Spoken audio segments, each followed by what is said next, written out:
Back whenever I was 17, I started working at a coffee shop called Aromas. It was here in Lubbock, locally owned, and what ended up happening was that I had to go in for orientation. I mean, it was only 30 minutes, but I ended up learning about farmers, how coffee is actually made, how it's actually a cherry that grows on this shrub tree thing, and how every step of the process in coffee is actually like very, very important. This basically sparked an interest because what ends up happening is that it turns into biochemistry. From there, I started doing a lot of independent research, and I started really diving into the subject. And not just on a coffee level, on a shop level. I would sit at shops and actually do like tally marks as customers would come in, and I would actually write down what kind of drinks they were ordering. Eventually, I started working at Daybreak Coffee House that was here in Lubbock. That transferred into Good Brews Coffee House, which I had the privilege of managing. And then from there, it kind of just expanded into just being really immersed inside the West Texas coffee scene. I moved to West Virginia for a little while, and then my girlfriend called me up and then said, hey, I'm opening up a coffee shop. And that was kind of the birth of Gatsby's Coffee House. After that, I wanted to actually become an importer, and something that not really geared towards that anymore, but to do so I really felt like I needed to learn the roasting process just so that I would know how to communicate with roasters. As a roaster, I'd be able to say like, oh, okay, these were my experiences with these companies. And then kind of just fell in love with that for a while.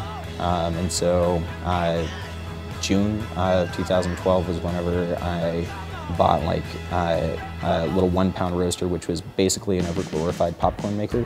It was me and my friend Ryan Montejano, and we started roasting at this little back house that I was living in at the time, which is now actually rezoned and my roastery. Now we're actually taking a direction where it's called direct trade, where roasters, importers, coffee shops, we're all kind of collaborating and working with each other on a really amazing level. I use an import company called Thrive pretty exclusively right now. They really do link me to the farmer, to where I can actually like Skype them and like email them back and forth. Basically, roasters are helping out the farmers from ordering it directly, and which makes it to where the farmers can get better hands that are working on their farms, better fertilizers, and generally speaking, just making a better product. And so that's the first step. And then you have the importing of it and making sure that the bagging is correct, how it's stored is correct whenever it's being shipped over. From there, it's the roasting process. Whenever you have a roaster that is basically being really meticulous constantly and just making sure that everything is going to go right and that all of the sugar contents are going to be there. You have different subspecies of beans, everything depending upon the altitude, the region, the varietal or subspecies. You have how it's processed as well. That's going to go into really how the flavor notes are going to come out. And then also us playing with it back and forth, developing a lot of different roast profiles, sampling the coffee as much as possible, a lot of cuppings, which is a lot like a wine tasting where you're being very critical on the bean. Okay, for example, I have a Guatemalan coffee. It's from a region called Coban. It's what we use for our espresso. It works great as just regular drip coffee. It's one of the most complex beans that I've ever had.